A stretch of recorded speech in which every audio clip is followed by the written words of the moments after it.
నమస్తే. ప్రస్తుతం మనతో పాటు సీనియర్ జర్నలిస్ట్ దాము బాలాజీ ఉన్నారు. ఆయనతో మాట్లాడదాం. నమస్తే. నమస్తే. సార్, మోడీ జగన్ సపోర్ట్ కూడా తీసుకుంటున్నారు. జగన్ ఎన్డీఏలో కలవబోతున్నారు అని చెప్పేసి ఒక వార్త వస్తుంది.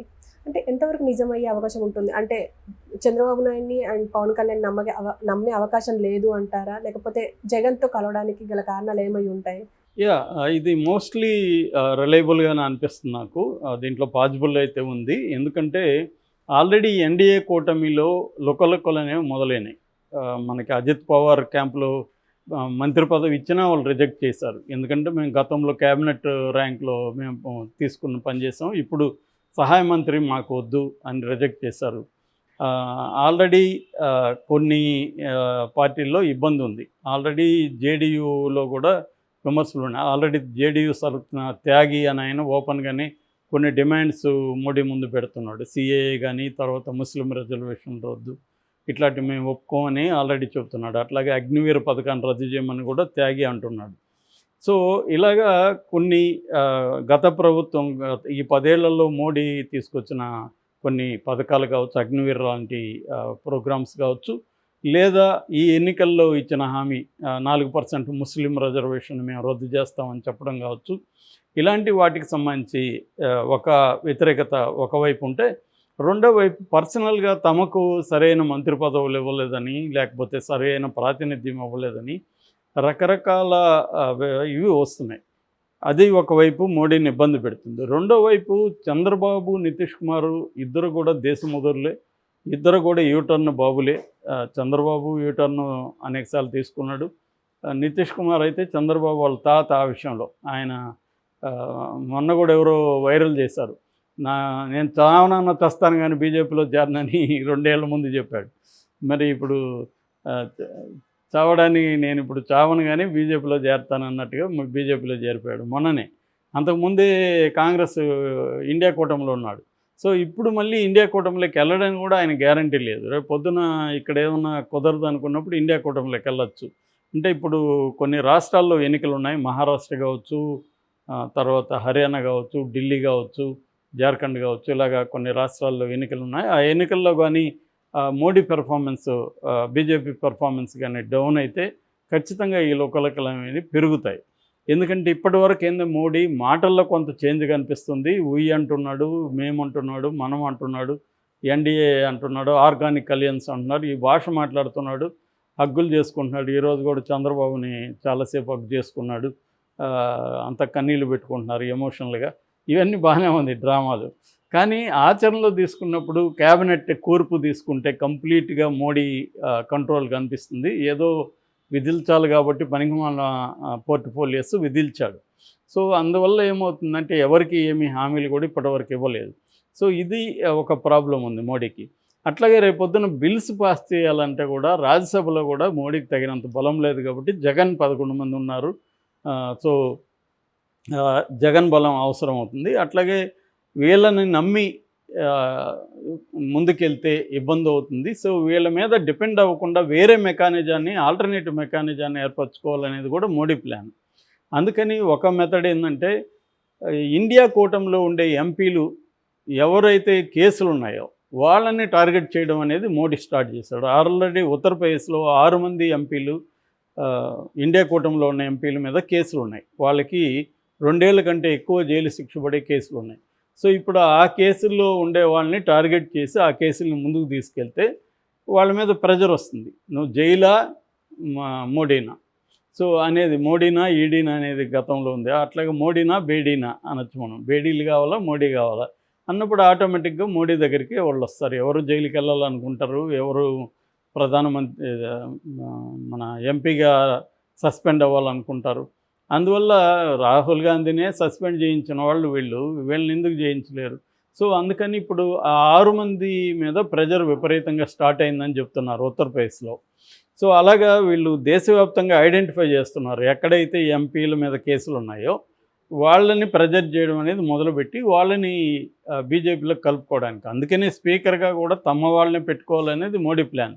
ఎందుకంటే వేరే వాళ్ళు స్పీకర్గా ఉంటే ఇది జరగదు. ఎందుకంటే ఫిరాయింపుల చట్టం కింద స్పీకర్కి విశేష అధికారాలు ఉంటాయి కాబట్టి ఈ ఫిరాయింపుదారులు చల్లదన్నారు అనుకో రేపు పొద్దున ప్రాబ్లం అవుతుంది. అందుకని ఇప్పుడు మోడీ స్ట్రాటజీ ఏంటంటే, ఒకటి బెదిరించి పాత పద్ధతే ఇన్ని రోజులు చేసిందే. బెదిరించి ఎంపీలని తమ పార్టీలోకి చేర్చుకోవడం, బీజేపీలోకి చేర్చుకోవడం. దానివల్ల బీజేపీ స్ట్రెంగ్త్ పెరిగితే వీళ్ళు డిపెండ్ అవ్వాల్సిన అవసరం లేదు చంద్రబాబు మీద, నితీష్ మీద, ఇలాంటి వాళ్ళ మీద.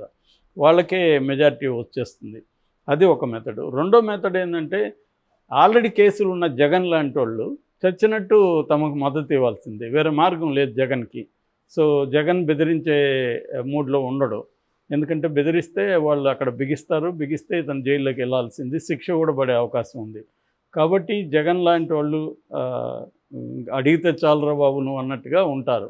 అలాంటి వాళ్ళని కూడా వీళ్ళు ఆల్రెడీ కేసులు పెట్టుకుని కూర్చొని ఉన్నారు. గతంలో కూడా ఈ 10 ఏళ్లలో ప్రతిపక్షాల మీద కేసులు పెట్టడం అనేది ఒక పెద్ద పనిగా పెట్టుకున్నారు వీళ్ళు. ఎక్కడ వాళ్ళని ధిక్కరించిన వాళ్ళంతా మనకు తెలుసు. కేజ్రీవాల్, హేమంత్ సోరెన్ లాంటి ముఖ్యమంత్రులే జైల్లో ఉన్నప్పుడు ఇంకా సాధారణమైన ఎంపీల పరిస్థితి ఏముంటుంది? సో అందువల్ల ఖచ్చితంగా జగన్కి మోడీ సపోర్ట్ ఉంటుంది. జగన్ వైపు నుంచి కూడా మోడీకి సపోర్ట్ ఉంటుంది. ఎందుకంటే మోడీకి జగన్ కావాలి, జగన్కి మోడీ కావాలి. సో జగన్కి 2 ప్రాబ్లమ్స్ ఇప్పుడు, కింద పైన అంటారు అలాగా. అంటే ఇక్కడేమో చంద్రబాబు రెడీగా కేసులు దూకుడుగా వెళ్తున్నాడు. ఆల్రెడీ ప్రమాణ స్వీకారం చేయకముందే వలలు ముసురుకుంటున్నాయి జగన్కి. ఆల్రెడీ మద్యం కుంభకోణం కేసు తీశారు.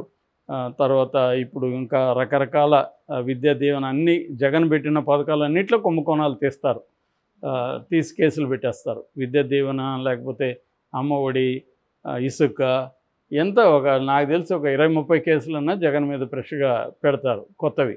సో దాంట్లో జగన్ని అరెస్ట్ చేస్తే అతను ఒక కేసు లోపల ఉంటే మళ్ళీ పీటీ వారెంట్ వచ్చేస్తుంది. ఇంకొక దాంట్లో బెయిల్ రాగానే దీంట్లో అరెస్ట్ అవుతాడు. ఇలా జగన్ని కంప్లీట్గా జైళ్ళల్లో ఉంచితే జగన్ ఫ్యామిలీ సపోర్ట్ ఇంతకుముందు ఉండేది, ఇప్పుడు లేదు. షర్మిల లేదు కాబట్టి విజయమ్మ మహా అంటే వచ్చి ప్రేయర్ చేసేసిపోతుంది, కానీ ఆమె ఏమీ పార్టీ తరపున నిలబడి పనిచేసే పరిస్థితి లేదు. భారతిరెడ్డి వ్యాపారాలు చూసుకోవాలి. రేపు పొద్దున భారతిరెడ్డిని కూడా జైల్లో పెట్టే అవకాశాలు ఉన్నాయి.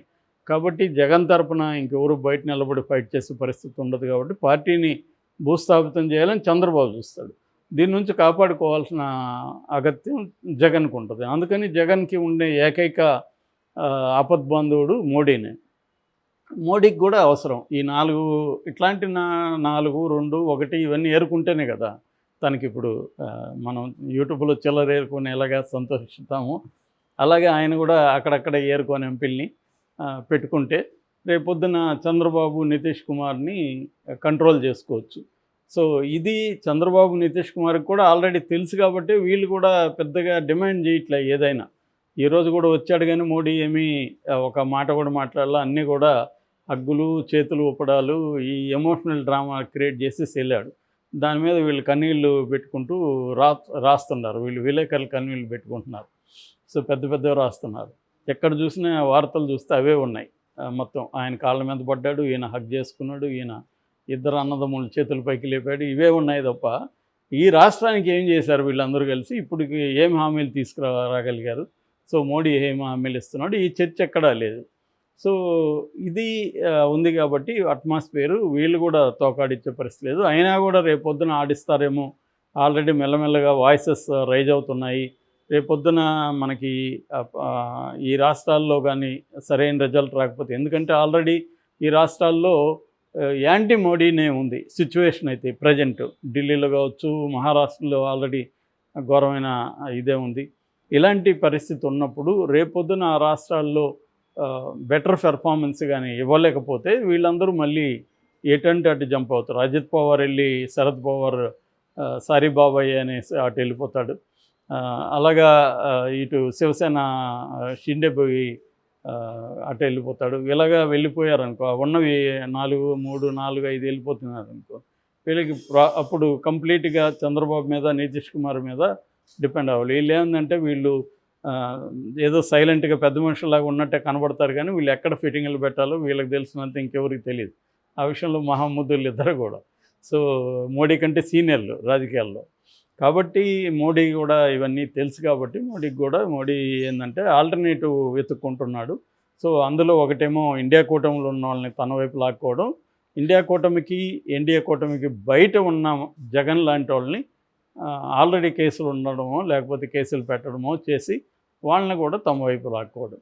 ఈ క్రమంలో జగన్కి అవసరం ఉంది, మోడీకి అవసరం ఉంది కాబట్టి వీళ్ళిద్దరు ఖచ్చితంగా కలుస్తారు. దీనివల్ల మరి చంద్రబాబుకి ఏం నష్టం అంటే జగన్ని తను అనుకున్న పద్ధతిలో రివెంజ్ తీర్చుకోలేకపోవచ్చు, కొంత కాంప్రమైజ్ అవ్వాల్సి రావచ్చు. Okay sir, thank you.